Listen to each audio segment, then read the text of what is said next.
reason I'm making this video is for anyone who wants to know information about LVADs. Maybe you were just told you need to have one. Maybe someone that you know is in your family is having cardiomyopathy or congestive heart failure and you want to find out more information. So I hope this video is able to help you, and if you have any questions, it may answer some of them, and then at the end I'm going to give you my email address. So if you want to reach out to me and ask me any questions, you can. Today's date is May 29th, 2010. I had my surgery with the left ventricle assist device 10 days ago on May 19th, 2010. And here's my story. What happened to me was I became very sick in December of 2008. I thought I had flu-like symptoms, and the doctor had given me some flu medicine, and it ended up not working. And ever since that date, from December of 2008 up until April 1st, which is December, roughly 14 to 15 months, I had many different illnesses. I was diagnosed with everything from low deficiency on vitamins, carpal tunnel syndrome. I had achy joints. I had stiff neck. I had swelling in my hands. I had swelling in my feet. I was fatigued at times. I had dark circles under my eyes.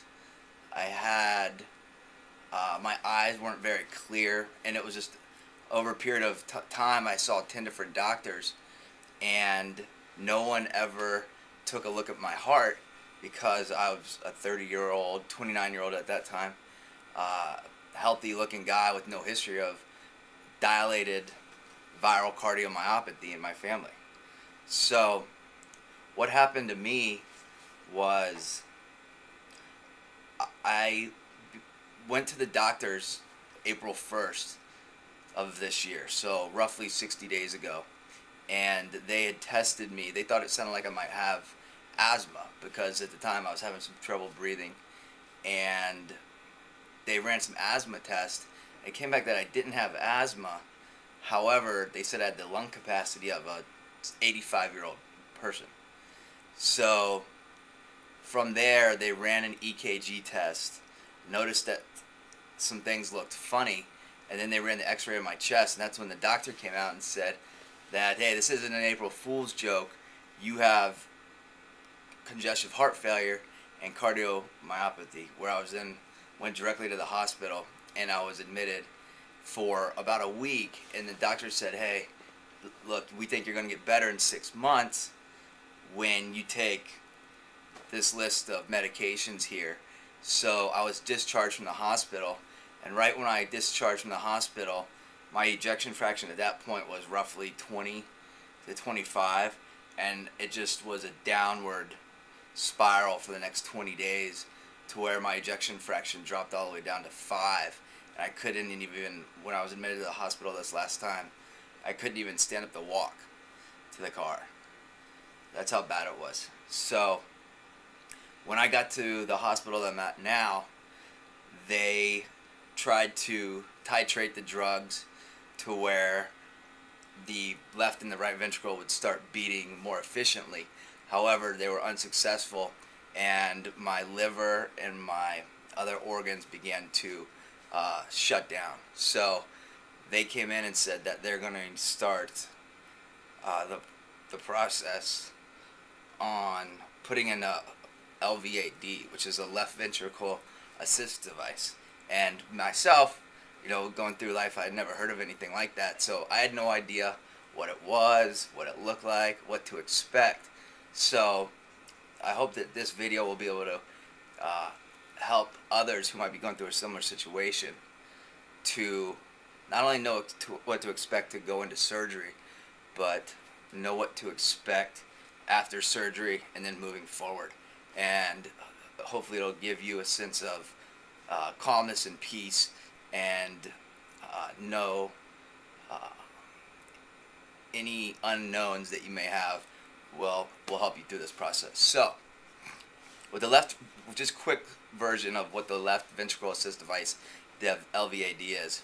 It essentially pumps your blood through your body for you. It takes the workload off of your heart and allows it to potentially repair itself.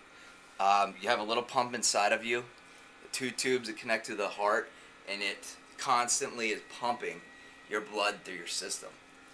Like I mentioned to you, when I came into the hospital 10 days ago, I couldn't even walk. I couldn't walk to the car to drive to the hospital.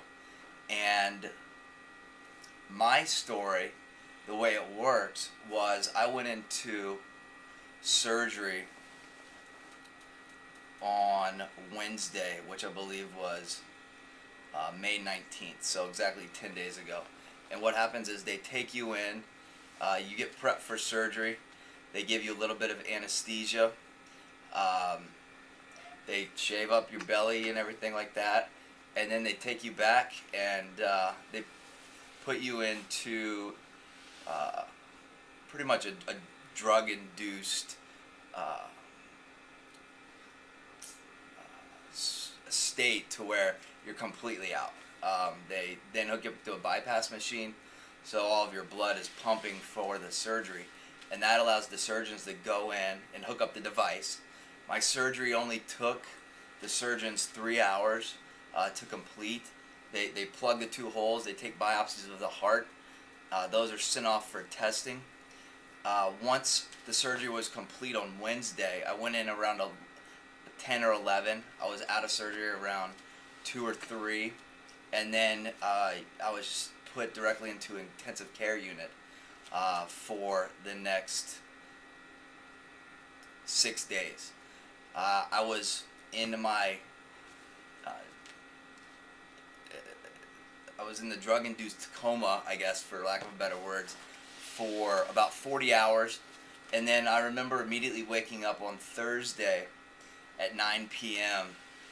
just wondering, what had happened, if everything had gone well.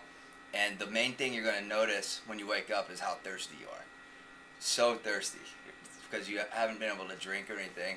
And then my situation was I had a little bit of extra fluid, so I could swish some water around in my mouth, but they wouldn't let me swallow the water. So I think really when I woke up, that was kind of like the toughest part of it, was not being able to drink any water. Your mouth gets just so dry.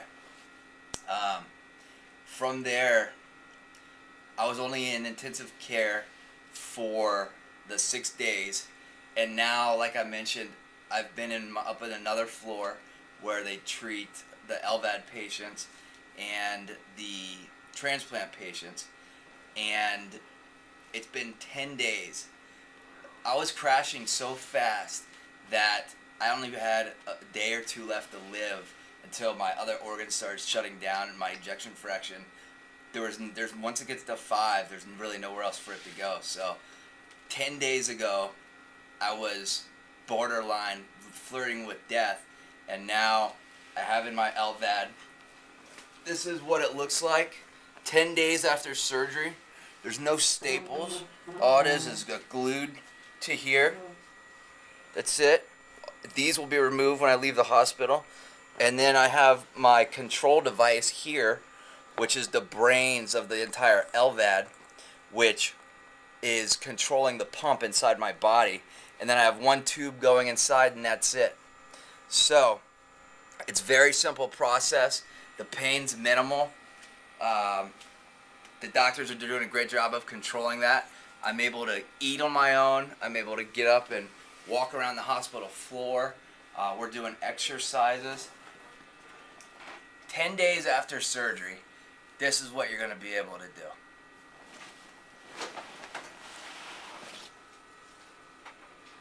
This comes out in 2 days. I hook up the batteries, and I'm good to go. That's it. LVAD surgery. It'll save your life if you need it. It'll be a bridge to transplant if you need it.